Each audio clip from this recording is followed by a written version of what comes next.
In 2014, Russian troops amassed at the Ukrainian border. What followed was a Soviet-style land grab.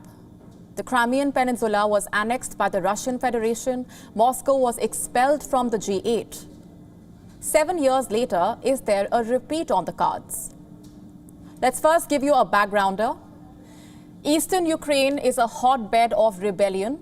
These rebels have political and military support from Moscow.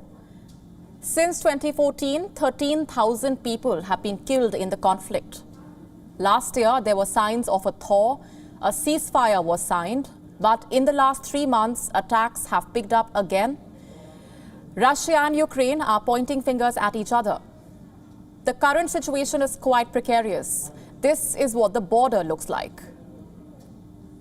Dozens of tanks and missile launchers. Ukraine says thousands of Russian soldiers have been brought to the border. It is a scary sight. A defense analyst recently said this could trigger World War III. But let's not get ahead of ourselves. This is a conflict with multiple stakeholders. On Thursday, Ukraine's President Volodymyr Zelensky visited the region. He was dressed in military fatigue, a helmet, bulletproof vest. He walked through the trenches, shaking hands with the servicemen.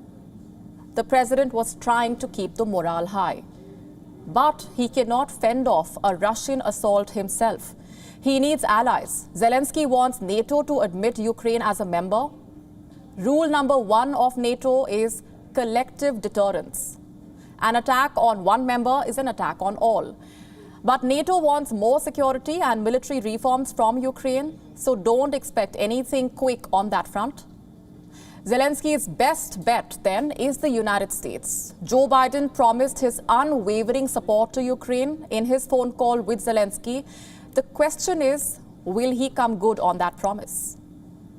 The President spoke with President Zelensky, as you know, last week. In addition to reassurances to Ukrainian officials, the United States, we are also discussing our concerns about the increase in tensions in ceasefire violations and regional tensions with NATO allies. So that's another part of the conversations that is ongoing. But I don't have any engagements with the Russians to read out.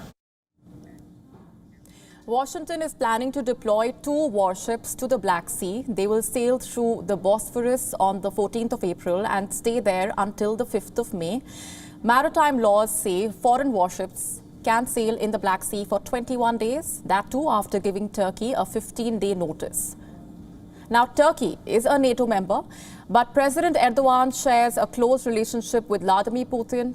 Zelensky will be flying down to Istanbul this weekend to meet Erdogan. Turkey's support from the south will be crucial in this standoff.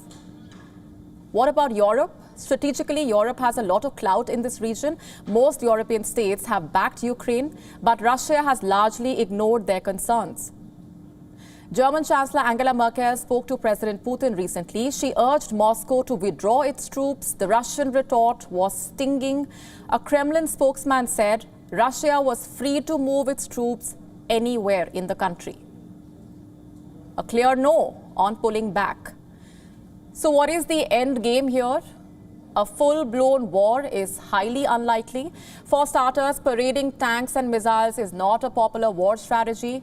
If Moscow was indeed preparing for battle, these deployments would have been done in stealth, not in broad daylight, with cameras on the ground. Plus, Ukraine has ruled out a military operation against the rebels. Zelensky does not want war. But this is a stern test from the Russian president. He wants to get the measure of Zelensky. The Ukrainian leader is new to politics. Putin wants to see how he responds to this crisis. It is also a test for US President Joe Biden. Does he mean it when he promised unwavering support? To what extent will America go to defend Ukraine? The doomsday predictions are far-fetched, but this is a serious geopolitical crisis. It pitches the Western alliance against Russia. An intricate battle of deterrence is playing out in eastern Ukraine. Putin faces sanctions if he invades. The West faces humiliation if it stands by and watches.